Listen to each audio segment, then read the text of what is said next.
నమస్తే, welcome to crunch TV. నేను మీ రిషి. ఇక ఈరోజు వార్తల్లోని అంశాలు తీసుకున్నట్టయితే ఎప్పట్లాగానే కొండా సురేఖ మీద కేసు అనేది అప్పటికే నడుస్తూనే ఉంది. అయితే నిన్న కోర్టు వివాదం ప్రకారం 100 పరువు నష్టం కింద అక్కినేని నాగార్జున గారు వేయడం జరిగింది. అయినా కూడా మంత్రి పదవికి రాజీనామా చేయాలని కూడా కొన్ని మహిళా లోకాలు కొంతమంది ప్రజలు కూడా ఆరోపిస్తున్నారు. మరి కొండా సురేఖ మంత్రి పదవికి రాజీనామా చేయిస్తుందా లేదా అనేది వేచి ఉండక తప్పదు. అయితే ఇంకో విషయాన్ని తీసుకున్నట్టయితే కొండా సురేఖ గారికి క్యాబినెట్లో రాష్ట్ర హోంశాఖ మంత్రి కూడా ప్రకటించే సందర్భంలోనే ఈ వివాదం చోటు చేసుకుందని చెప్పేసి కూడా కొంతమంది ప్రజలు అంటున్నారు, నాయకులు. అయితే మరి కొండా సురేఖ గారికి నిజంగానే హోంశాఖ మంత్రి అప్పగించే సూచన వల్ల ఇదంతా జరుగుతుందా లేకపోతే హైడ్రా కాకుండా 6 గ్యారంటీలు కాకుండా తప్పుదోవ పట్టించడానికి మాత్రం ఇవన్నీ చేస్తున్నారని చెప్పేసి కూడా కొంతమంది ఆరోపిస్తున్నారు. మరి అది నిజమా అబద్ధం అనేది వేచి ఉండక తప్పదు. అయితే ఇంకో విషయాన్ని తీసుకున్నట్టయితే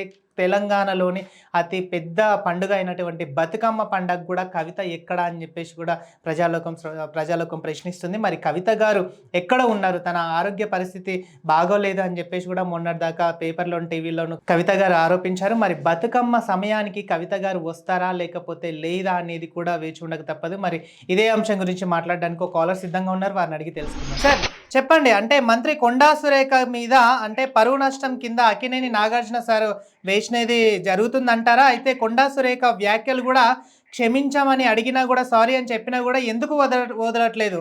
సినీ ఇండస్ట్రీకి పక్క పెడితే కొండా సురేఖ గారు అపాలజీ కోరింది సమంత గారిని, నాగార్జున ఫ్యామిలీని కాదు, నాగార్జున గారిని కాదు. అక్కడ జరిగిన సంభాషణ ఏంటంటే సమంత గారికి క్షమాపణ కోరింది తప్పు చేసినందుకు. అదే తప్పులో భాగంగా నాగార్జున గారు కూడా క్షమాపణ కోరాల. తప్పు చేసి కూడా నేను తప్పించుకుని తిరుగుతా అంటే ఏ సమాజం? రాజకీయం కావచ్చు, ఇంకోటి కావచ్చు, మీరు ఏ ఉన్నత పదవిలో ఉండొచ్చు, బీసీలు కావచ్చు, ఎస్సీ ఎస్టీలు కావచ్చు, 4 ఉందని ఇడపడుతుంది మాట. సార్ మరి కొండా సురేఖ మంత్రి పదవి ఉంటదా లేకపోతే దాన్ని రాజీనామా చేసే పరిస్థితి వస్తుందంటారా?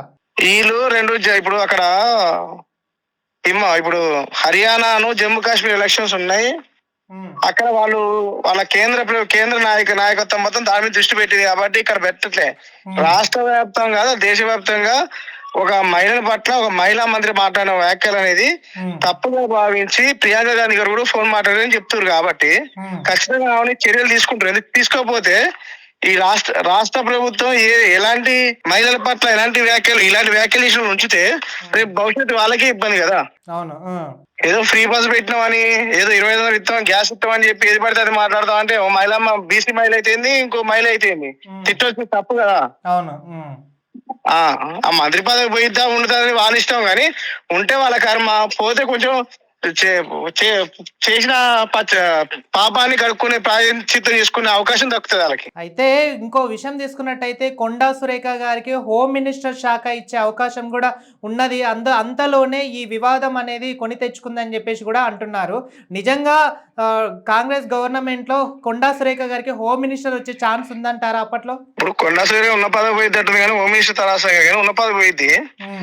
హోమ్ మినిస్టర్ విషయానికి వస్తే ఆమెకి ఇయ్యాలి తలుచుకుంటే ఎప్పుడు ఇచ్చారు హోమ్ మినిస్టర్. ఆమెకు ప్రాధాన్యం లేకుండానే ఆమె నడుస్తుంది. ఈ వ్యవస్థలో ఒక 13 శాఖలు ఒక ముఖ్యమంత్రి దగ్గర పెట్టుకుని నడిపిస్తున్న ఏకైక ఈ దేశంలో ఉన్న ముఖ్యమంత్రి అంటే ఈయనే. అంటే మరి ఎందుకు ఇంకా మంత్రి పదవి ఇంకా ఎవరికి ఇవ్వట్లేదు అసలు? అంటే సీఎం రేవంత్ రెడ్డి గారు తన దగ్గరనే పెట్టుకోవడానికి కారణం ఏమంటారు? ఇవన్నీ తోలుబొమ్మలండి, ఆడిచ్చే వాళ్ళు ఢిల్లీ వాళ్ళు. కాబట్టి వాళ్ళు ఎట్లా ఆడమంటే ఆడతారు, కూర్చోమంటే కూర్చుంటారు. 10 నెలల కాలం మంత్రి ఇస్తే చేయలేకపోయారు. ఇప్పుడు ఆయనకు ఒక భయం పట్టుకుంది కాబట్టి ఆ భయంలో బాగా హోమ్ మినిస్టర్ ఆయన కానీ ఉంచుకుండు, మంచి ఉంచుకుండు.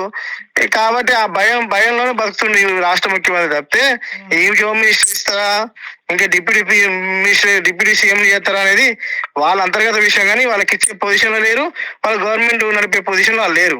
ఇక ఇంకో విషయం తీసుకున్నట్టయితే దసరా అంటేనే బతుకమ్మ అనేది ముందుంటది, కవితక్క అంటేనే బతుకమ్మ అంటేనే కవితక్క అని చెప్పేసి కూడా అంటున్నారు. అయితే రీసెంట్ గా తీసుకున్నట్టయితే 9 రోజులు జరిగే బతుకమ్మ కార్యక్రమంలో మరి కవిత గారు ఎందుకు కనిపించట్లేదు అసలు? కవిత అంటేనే బతుకమ్మ అంటేనే కవిత అని మీరే చెప్పారు, దాంట్లోనే ఉంది. కానీ ఈ కాంగ్రెస్ కేడి అక్కడ దేశంలో మోడీ ఇద్దరు కలిసి ఆడిన నాటకంలో భాగంగానే ఆమెను అక్రమ కేసు పెట్టి 5 నెలలు బంధించారు, ఇబ్బంది పెట్టిర్రు. ఒక మహిళని చూసుకోకుండా కుటుంబాన్ని దూర పెడితే ఎంత బాధ ఉంటుందో మీ అందరు తెలుసు. కానీ ఆ కేసు కూడా ఇంకేం తెలియకోకుండా దాంట్లో సాక్ష్యాలు లేవని వాళ్ళ బెయిల్ ఇవ్వడం జరిగింది. ఆమెకు ఆరోగ్య రీత్యా మొన్నటిదాకా జైల్లో ఉన్నప్పుడు కూడా 2-3 సార్లు ఢిల్లీలో హాస్పిటల్ జాయిన్ కావైంది. అంతే తప్పితే కవిత కానీ బతుకమ్మ బతుకమ్మ అంటే కవిత అన్నప్పుడు ఇలా ఏ బతుకమ్మలు కూడా కవితను చూసుకుంటారు తెలంగాణ ప్రజానికం. ఇలా ఇప్పుడు బతుకమ్మ అంటే చీదరించుకున్న ఈ రాష్ట్ర ముఖ్యమంత్రి బతుకమ్మ ఆడలు ఆడతారా మగవాళ్ళు ఆడతారా అయినా రాహుల్ గాంధీతో బతుకమ్మ ఆడిపించిన ఘనత కల్వకుంట్ల కవితమ్మ గారిది. కాబట్టి బతుకమ్మ ఈ సంవత్సరం కాకపోయినా బతుకమ్మను తెలంగాణ జాగృతపరిచి జాగృతి స్థాపించి కళలని సంస్కృతిని కాపాడింది తెలంగాణ బతుకమ్మ కల్వకుంట్ల కవిత గారు. అంటే సద్దుల బతుకమ్మ వరకు కవిత గారు వచ్చే సూచన ఉందంటారా జనాల్లోకి బతుకమ్మను ఎత్తుకొని?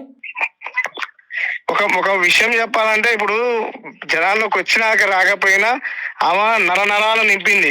ఖమ్మం ప్రాంతంలో ఆంధ్రాకి టచ్ అయి ఉన్న బెల్ట్లు కూడా ఒకప్పుడు బతుకమ్మ అంటే తెలియదు, కానీ ఇక్కడ బతుకమ్మ అనేది విశ్వవ్యాప్తంగా అటు దేశాలు కన్నాంతరాలు దాటి కూడా బతుకమ్మ చేస్తున్నట్టే కల్వకుంట్ల కవిత గారి ఆలోచన విధానంతో ముందు చూపుతూనే చేసింది. కానీ ఆమె ఆరోగ్యం సహకరిస్తే ఖచ్చితంగా ప్రజాక్షేత్రంలో ముందు కొట్లాడతారు, ప్రజాక్షేత్రంలో నిలబడతారు, ప్రజాక్షేత్రంలో ఉంటారు. కానీ ఇప్పుడు తెల్లారే రావాలా, హీరో రావాలా, ఇప్పుడు ఆరోగ్యం సహకరిస్తే ఖచ్చితంగా జనాలు ఉంటారు. వాళ్ళు జనంలో పుట్టినోళ్ళు, జనం కోసం బతికేటోళ్ళు, వాళ్ళు ఎందుకు రారు బయటికి? అయితే ఇంకో విషయం తీసుకున్నట్టయితే మంత్రి కొండా సురేఖ గారు చేసిన వ్యాఖ్యలకు కానీ, తర్వాత రేవంత్ రెడ్డి గారు చేసిన వ్యాఖ్యలకు కానీ ఇన్ని రోజులు కనిపించని ముఖ్యమంత్రి ఈ రోజు వచ్చారని చెప్పేసి కూడా అంటున్నారు. అంటే కేసీఆర్ గారు ఎక్కడికి వెళ్ళారు, కేసీఆర్ గారు తప్పిపోయారా, కేసీఆర్ గారు అసలు గజ్వెల్లి ప్రాంతంలో లేరని చెప్పేసి కూడా కొంతమంది ఆరోపించారు. మరి కేసీఆర్ గారు నిన్న పెట్టిన దానికి అసలు ఎలా ఉంటుంది అంటారు? అంటే నెక్స్ట్ కేసీఆర్ గారు ప్రజల్లోకి ఖచ్చితంగా వస్తారంటారా? మాకు ప్రజాస్వామ్యంలో ప్రజలు చేసిన తీర్పు ఏంటంటే ప్రతిపక్ష హోదా ఇచ్చారు. అవును. కేసీఆర్ గారి కుటుంబంలో ఉన్న కృష్ణార్జున్ లెక్క హరీష్ రావు గారు ఒకవైపు, కేటీఆర్ గారు ఒకవైపు, క్యాడర్ అంతా ఒకవైపు బలంతో జరుగుతున్న సమస్యల మీద కొట్లాడుతారు. ప్రతి దానికి కేసీఆర్ గారు రావాల్సిన అవసరం ఏంటి? నాకు అర్థం కాదు ఏంటంటే ఈ రాష్ట్ర ముఖ్యమంత్రికి ప్రతిది కంపేర్ చేసుకుంటారు. కంపారిజన్ బంద్ చేసి పని చేయండి. కేసీఆర్ గారు వచ్చి మీకు ఏం చేయాలా? మీరు చేస్తున్న దుర్మార్గాలను కట్టడి చేయాలా, లేకపోతే మీకు సపోర్ట్ చేయాలా? ఆల్రెడీ ఆయన దిశానిర్దేశంతో ఆల్రెడీ ఇక్కడ ఉన్న ఇద్దరు మాజీ మంత్రి వర్యులు కేటీఆర్ గారు, హరీష్ రావు గారు ప్రజాక్షేత్రంలో మాజీ ఎమ్మెల్యేలు, మాజీ ముఖ్యమంత్రులు, బీఆర్ఎస్ పార్టీ ఎమ్మెల్యేలు తిరుగుతారు. ఊకే కేసీఆర్ గారు పదే జనం కోరుకుంటారు, అది వాస్తవం. కానీ మేము తెల్లారి వచ్చి ముఖ్యమంత్రి సిచ్యువేషన్ కాదు కదా. మీరు చేసిన పాపాలు పనే రోజు వస్తుంది.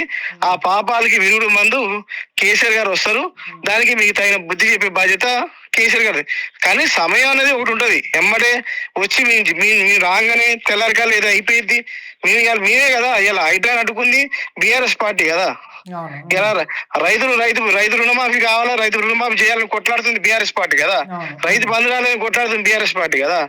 ఇన్ని చేస్తున్నా ఇలా కాలంలో నీళ్ళు రాకపోతే కొట్లాడింది బీఆర్ఎస్ పార్టీ కదా. కరెంట్ రాకపోతే సబ్సిడీ ముట్టడిసింది బీఆర్ఎస్ పార్టీ కదా.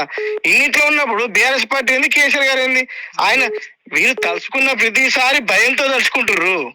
కేసీఆర్ గారిని తలుచుకుంటే ఏమవుతుంది వీళ్ళకి?